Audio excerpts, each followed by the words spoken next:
Assalamualaikum warahmatullahi wabarakatuh. Perkenalkan, saya Siti Sadiah dari UIN Siberseh Nurjati Cirebon, yang pada kali ini adalah peserta PKDP tahun 2026 di UIN Salatiga. Selamat datang kembali dalam perkuliahan Manajemen Kurikulum Pendidikan Islam. Rekan-rekan mahasiswa dan pemerhati pendidikan, pernahkah Anda berpikir mengapa kurikulum di madrasah kita tampak begitu dinamis dan terus berubah? Mulai dari kita mendengar KMA 183 dan 184 tahun 2019, lalu berubah lagi menjadi KMA 450 tahun 2024, hingga yang paling mutakhir adalah KMA 1503. Apakah ini hanya sekedar pergantian dokumen administrasi? Atau ada ruang perjuangan besar di dalamnya? Nah, perlu kita pahami bersama, madrasah memiliki keunikan yang luar biasa. Ia mengembangkan tugas ganda menjalankan kurikulum nasional agar anak didik kita menguasai sains dan teknologi, sekaligus menjaga identitas kurikulum kemadrasahan agar nilai-nilai keislaman tetap menghujam di dalam dada siswa madrasah. Di video kali ini, kita akan membedah secara komprehensif bagaimana dinamika regulasi ini berputar. Bagaimana kurikulum merdeka disinkronkan di madrasah. Dan yang paling menarik, bagaimana pemerintah kini meresmikan pendekatan kurikulum berbasis cinta sebagai nyawa baru pendidikan Islam. Mari kita bedah satu persatu. Kita akan membicarakan bagaimana dinamika kurikulum di Indonesia, khususnya di analisis komprehensif KMA 183 dan 184 tahun 2019, kemudian sinkronisasi kurikulum merdeka, serta integrasi kurikulum berbasis cinta ini. Dan tujuan dari materi pembelajaran kali ini, tentunya kita tahu bahwa asalnya kita memahami keunikan posisi madrasah dalam konvergensi kurikulum nasional dan keagamaan, dalam konsep kurikulum berbasis cinta yang sekarang sedang digulirkan oleh Kementerian Agama. Baik, coba kita telisik dulu kenapa sih, apa latar belakangnya di Kementerian Agama melakukan perubahan KMA ini. Tentunya adalah sebagai konteks perubahan, bahwa perubahan kurikulum di Indonesia terus berevolusi sebagai respon terhadap perubahan sosial, kemajuan iptek, dan juga kebutuhan masyarakat. Baik, kita coba bahas bagaimana KMA ini, tentu dinamika kurikulum di Indonesia dalam implementasi KMA 183 184 tahun 2019, lalu perubahan apa dan karakteristik kurikulum dalam KMA 183 dan 184 tahun 2019 ini, dan juga bagaimana sinkronisasi KMA 183 dan 184 dengan kurikulum merdeka dalam pengelolaan kurikulum di madrasah. Mari kita coba bedah dan kita bahas satu persatu, mulai dinamika kurikulumnya, karakteristik KMA-nya, dan juga bagaimana sinkronisasinya. Dinamika kurikulum pendidikan di Indonesia sebagai evolusi kurikulum nasional dari masa ke masa hingga era kurikulum merdeka dan inovasi KMA 183-184 ini tentu dinamikanya luar biasa, dan memang kurikulum itu sesungguhnya dinamis. Dan yang kedua, kita bedah lagi apa itu karakteristik KMA 183 dan 184 tahun 2019 ini. Ini karakteristik dari KMA 183, 184. Jadi lebih kontekstual dan mengikuti pembelajaran abad 21. Dikaitkan juga dengan moderasi beragama. Dibandingkan sebelumnya, bahwa pendidikan agama hanya tekstual seperti itu ya, hafalan-hafalan gitu. Tapi sekarang sudah menjadi pembelajaran yang kontekstual. Apa bedanya? Ternyata KM 183, 184 ini secara karakteristik PAI dan bahasa Arab fokus pada pendidikan agama Islam, moderasi beragama, dan pembentukan karakter Islami di madrasah. Sementara kurikulum Merdeka secara karakteristiknya adalah sangat fleksibilitas, di mana pembelajaran berbasis proyek, profil pelajar Pancasila, kalau di madrasah ditambahkan profil pelajar Pancasila rahmatan lil alamin, kebebasan belajar sesuai minat dan bakat peserta didik ini sangat diunggulkan. Titik temunya di mana?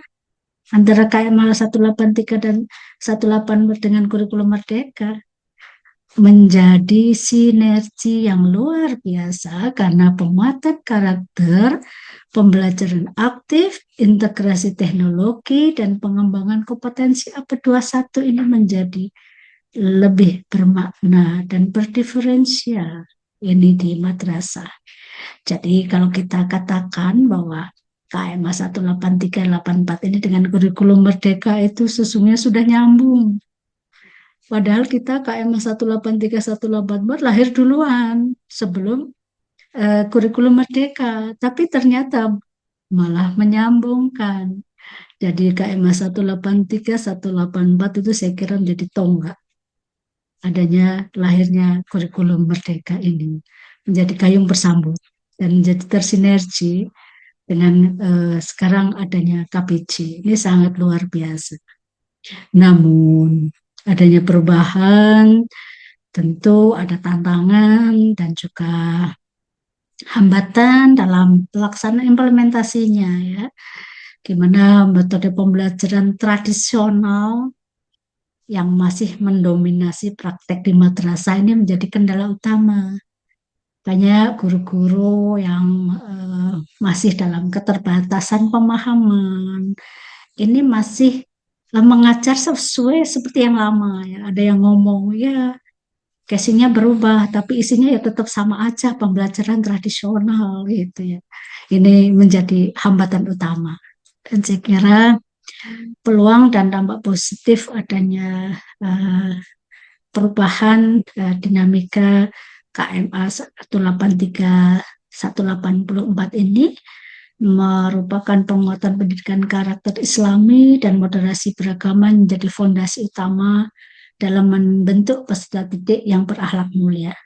Bagaimana keselarasan visi dan implementasi dengan tujuan kurikulum menjadi fondasi utama dalam implementasi pembelajaran berbasis proyek dan kolaboratif mendorong keterlibatan aktif peserta didik. Satu, circle peran stakeholder untuk implementasi PMA 183, 184, dengan juga kurikulum Merdeka, deep learning, dan kurikulum berbasis cinta ini bisa berperan dan terimplementasi dengan baik berkat peran stakeholders yang saling terintegrasi dan saling menguatkan. Dapat kita lihat peta jalan regulasinya. Nah, secara rizamnya kita bisa lihat bagaimana KMA 183 dan 184 tahun 2019 menjadi akar reformasi materi PAI dan penanaman asas otonomi serta fleksibilitas di madrasah karena ada perubahan dalam desain model pembelajaran PAI dan bahasa Arab di madrasah. Dan tahun 2022 kita ada KMA terbaru 347, itu merupakan uji awal penerapan strukturnya kurikulum Merdeka secara nasional di madrasah. Karena kan tahun 2020 lahir kurikulum Merdeka, sehingga kita harus berlari Tetapi ternyata itu adalah harus diuji cobakan ya. Lahirlah KM 347 dan di tahun 2024 terbit juga KM 450 sebagai regulasi baku struktur kurikulum merdeka di madrasah serta pembagian beban JP-nya gitu ya. Dari tonggaknya 183 184 lahir kurikulum merdeka yang harus disempurnakan implementasinya di madrasah, maka dinaungi regulasi baku di KM 450. Dan terakhir di KM 1503 ini bagaimana otonomi teknis penyusunan kurikulum operasional madrasah secara mandiri dan integrasi dengan kurikulum berbasis cinta yang memang dikuatkan sebagai penguatan kurikulum merdeka melalui deep learning dan kurikulum berbasis cinta ini, sehingga akan melahirkan generasi anak-anak yang hebat, unggul, dan juga berkarakter luar biasa. Saya kira itu diskusi kita untuk materi pembelajaran manajemen mata kuliah manajemen kurikulum pendidikan Islam di sub materi pada dinamika kembangan kurikulum di Indonesia, khususnya terbitnya KMA 183 184 tahun 2019.